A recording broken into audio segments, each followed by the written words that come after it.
you are being more intentional as you sell yourself as a promotable leader, and you're thinking about how do I frame my speaking points about what I do, and you're using a marketer's framework to think about how to structure what you're going to say, much like a marketer would sell a product.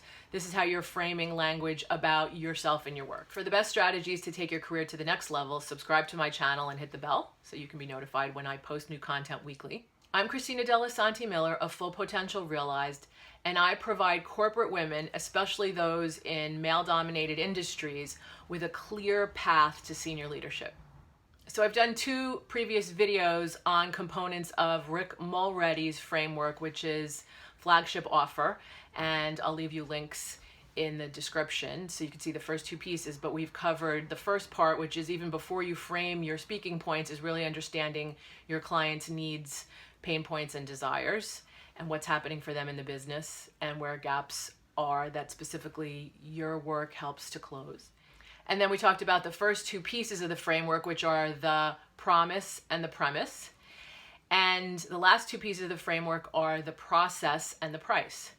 So you will have a headline to talk about your process, not getting into much detail about it, but giving a high-level view of how you get it done. So the example I've been using to illustrate this in the series has been to introduce an inclusion initiative for gay and lesbian colleagues in a firm where I was working, and trying to get the senior leaders on board with making this dramatic culture change for that organization. And remember, this was tied to the business case because we were lifting teams, and we wanted to make sure that if we were lifting a whole intact team and there was a gay person on the team, that they felt welcome and able to be their full productive self in our organization, especially if they were coming from a place where there was openness. We didn't want them to feel the contrast of coming to a culture that was closed. So I might say something like, in order to shift the culture to be more inclusive, we're going to do 3 things. 1 is we're going to shift awareness, 2 is we're going to shift perception, and 3, we're going to shift policy. You might get into a little bit more detail. So the first thing, we're going to shift awareness. And the way we're going to do that is we're going to have an event where we introduce producers who are gay and out at other firms, talking about what it's like in their organization. And we're going to invite senior leadership to sponsor this event and be present. Second thing, we're going to shift perception by asking senior leaders to use inclusive talking points.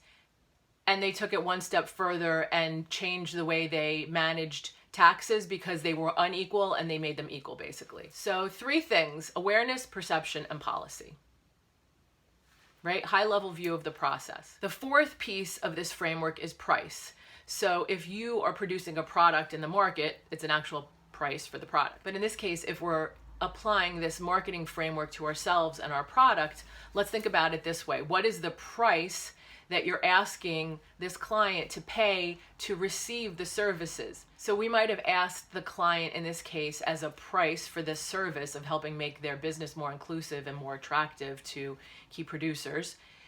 Can we check in with you from time to time and just go over some kind of data? We can look at poll data, we can look at challenges we found with hiring and retention, just to see how it's going. And this serves a 2-fold purpose. 1 is that you're getting them to commit to an ongoing dialogue so that they can help be engaged in tracking, because you know what gets measured gets done, so that reinforces whatever the initiative is.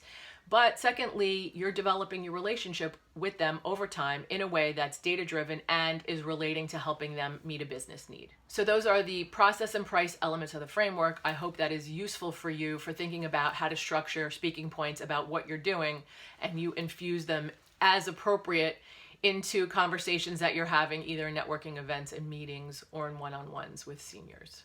So I'm curious, what elements have you taken from another domain or area of expertise and used it to apply to advancing your career? Let us know in the comments. Framing your speaking points about what you do and how it matters to your client and how you can better partner with your client is one step in engaging your advocates. I am hosting a live workshop this weekend, and I'd love for you to join. It's all about effectively engaging your advocates to help further your career in an authentic way, and it's also about becoming an effective advocate for others. You can register at fullpotentialrealized.com/workshop. Hope hope to see you there. Thanks for watching this video. Please give it a like, give it a comment, share it with your friends, and subscribe to the channel if you haven't done so. I look forward to seeing you next time.